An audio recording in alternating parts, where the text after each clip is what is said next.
ချိန်တော့ကြာပြီပဲငါအလန်းနေကမနေ့တနေ့ကလိုပဲ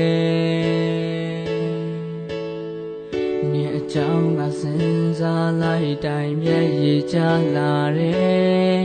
ဘယ်သူမှမသိအောင်ငါတော့ဝတ်ထားပါမယ်ကြာလာတော့တန်ရုံစင်ရဲ့ဖြတ်ဖို့ခက်နေလေတန်ရလေးတိုင်းသိမ်းထားလိုက်ပါမယ်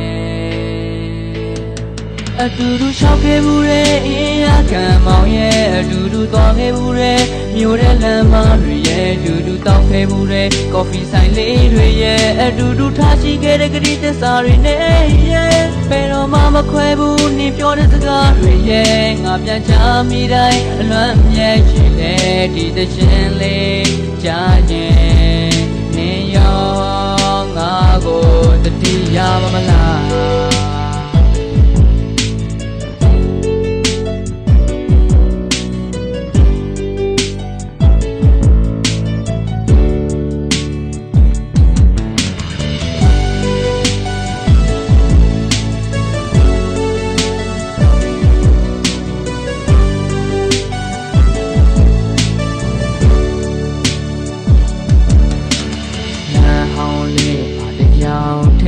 ငါမျောရင်နဲ့လွမ်းနေတယ်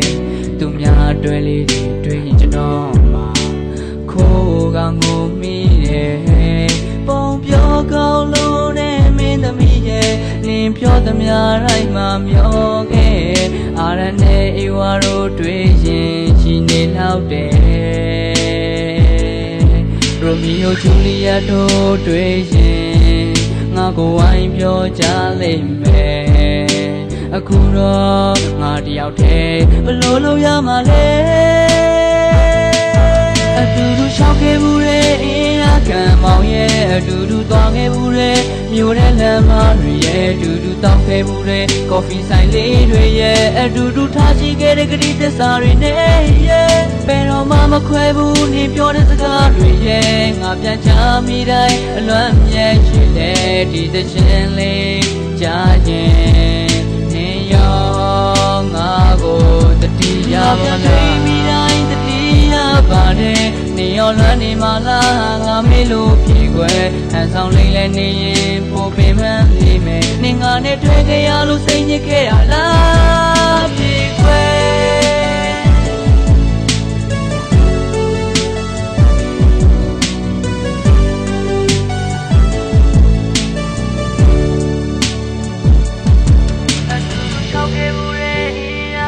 မောင်ရဲ့အတူတူသွားခဲ့မှုရဲ့မြို့တဲ့လမ်းမတွေရဲ့အတူတူတောက်ခဲ့မှုရဲ့ကော်ဖီဆိုင်လေးတွေရဲ့အတူတူထားရှိခဲ့တဲ့ကတိသစ္စာတွေနဲ့ရဲ့ဘယ်တော့မှမခွဲဘူးနေပြောတဲ့စကားတွေရဲ့ငါပြန်ချမိတိုင်းအလွမ်းမြဲ